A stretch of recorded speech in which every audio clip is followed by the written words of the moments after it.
जय श्री कृष्ण मित्रों पितृपक्ष में भूल कर भी यह काम आप नहीं करें, वरना भयंकर पितृदोष का सामना आपको करना पड़ सकता है। तो मित्रों, आज आपको हम बताएंगे पितृपक्ष में कौन कौन से कार्य आपको नहीं करना चाहिए। तो मित्रों, आप सभी का बहुत बहुत स्वागत है आपके अपने ही चैनल एस्ट्रो गुरुजी में।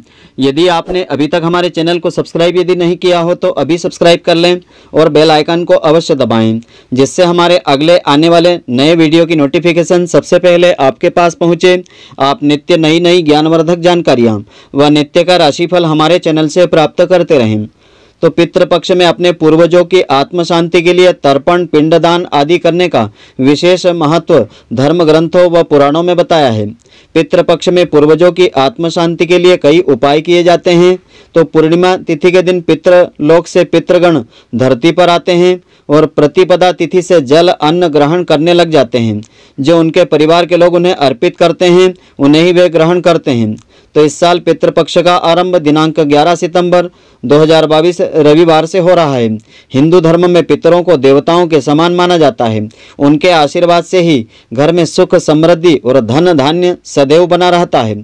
तो पितृपक्ष में आपको बहुत सारी बातों का ध्यान रखना चाहिए, वरना आपके पितृ आपसे नाराज हो सकते हैं, जिससे आपके जीवन में कई तरह की परेशानियां खड़ी होने लगती हैं। तो आइए अब हम जानते हैं पितृपक्ष के दौरान किन कार्यों को आपको नहीं करना चाहिए। तो पितृपक्ष में आपको यह 8 मुख्य कार्य है जिनसे आपको परहेज करना चाहिए। पितृपक्ष में तामसिक भोजन से आपको परहेज करना चाहिए। इस दौरान सात्विक भोजन ही आपको करना चाहिए। मूंग की दाल का सेवन करें, क्योंकि यह बहुत ही शुद्ध मानी गई है। मसूर दाल इस दौरान यानी पितृपक्ष में आपको प्रयोग में नहीं लेना चाहिए। इसके अलावा लहसुन, प्याज, मांस, मछली, मदिरा से दूरी आपको बनाए रखना चाहिए। इनसे पूरी तरह से आपको परहेज रखना चाहिए। पितृपक्ष में कभी भी द्वार पर कोई पशु या मांगने वाला आए तो उसे अन्न जल जरूर आपको दान में देना चाहिए। कहते हैं कि पितृपक्ष में पितर किसी भी रूप में आकर के अन्न जल की इच्छा करते हैं। जो व्यक्ति इस समय द्वार पर आए जीवों को संतुष्ट करके विदा करते हैं, उनके जीवन भर पितरों की उनके जीवन पर कृपा बनी रहती है और सुख और आनंद की प्राप्ति होती है, धन संपदा की प्राप्ति होती है। पितृपक्ष में माता पिता में से कोई एक अगर जीवित हो तो उन्हें जितना अधिक हो सके आदर सम्मान आपको अवश्य देना चाहिए। इनकी हर खुशी का आपको ध्यान रखना चाहिए, क्योंकि इस समय माता पिता में से जो लोग परलोक गए हैं वह धरती पर आकर देखते हैं कि आप माता अथवा पिता जो जीवित हैं उनका कितना ध्यान रखते हैं। अगर उनके साथी को कष्ट होता है तो उनके मन को भी बहुत ही कष्ट पहुंचता है और वह श्राप दे करके बिना अन्न जल प्राप्त किए वापस लौट जाते हैं, जिससे जीवन में एक के बाद एक कष्ट आने लगते हैं और आपकी तरक्की भी रुक जाती है। तो आपको पितृपक्ष में नियमित रूप से घर में धूप दीप लगाना चाहिए और सभी लोग प्रेम से मिलकर के रहें। घर में कलह, अशांति का माहौल पितृपक्ष में बिल्कुल आप नहीं बनने दें। ऐसा करने से पितृगण संतुष्ट नहीं होते हैं, नाराज होते हैं। जो लोग पितृपक्ष में पितरों को याद नहीं करते हैं और घर में अशांति बनाए रखते हैं, उनके घर से लक्ष्मी जी भी चली जाती है, क्योंकि पितरों का श्राप उनकी खुशियों को छीन लेता है। पितृपक्ष के दौरान यह याद जरूर रखें कि आपके परिवार में जो लोग परलोक गए हैं वह वापस आकर के 15 दिनों के लिए आपके बीच में रहते हैं। इसीलिए इस दौरान जो भी भोजन करें उसमें से थोड़ा सा हिस्सा निकाल करके पितरों का ध्यान दे करके आपको अलग रखना चाहिए। और जो ग्रास या भोजन अपने पितरों को याद करके निकाला गया है वह गाय, कुत्ता, बिल्ली, कौवा को खिला देना चाहिए। तो पितरों का ध्यान किए बिना और पितरों के निमित्त अन्न निकाले बिना अन्न खाने वाला रोगी होता है और आर्थिक संकटों का उसको जीवन में सामना करना पड़ता है। पितृपक्ष में जो लोग पितरों को जल देते हैं उन्हें लंबी दूरी की यात्रा इस समय नहीं करना चाहिए। जिस स्थान पर पितरों का तर्पण आरंभ किया है उसी स्थान पर पूरे पितृ पक्ष में रह करके पितरों को जल अन्न देना चाहिए। अगर आप यात्रा करते हैं तो पितरों को भी भटकना पड़ता है और इससे उनको कष्ट होता है।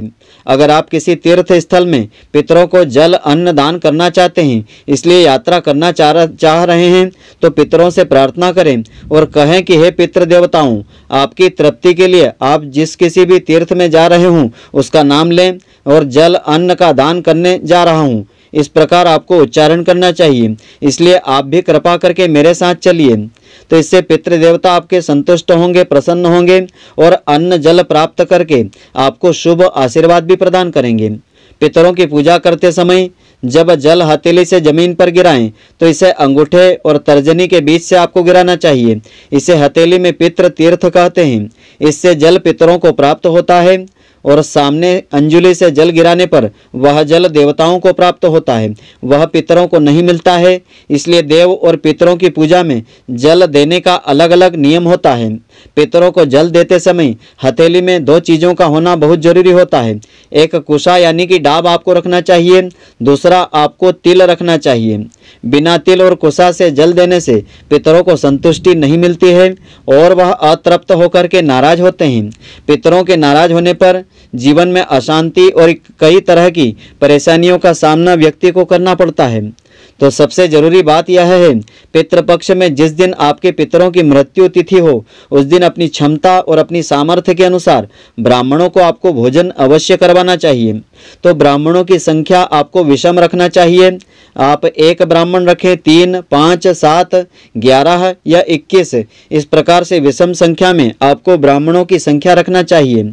और पितरों की मृत्यु तिथि पर जो लोग पितरों के नाम से ब्राह्मण भोजन नहीं करवाते हैं या अन्न जल का दान नहीं करते हैं, उन्हें अगले जन्म तक इसका दंड भोगना पड़ता है।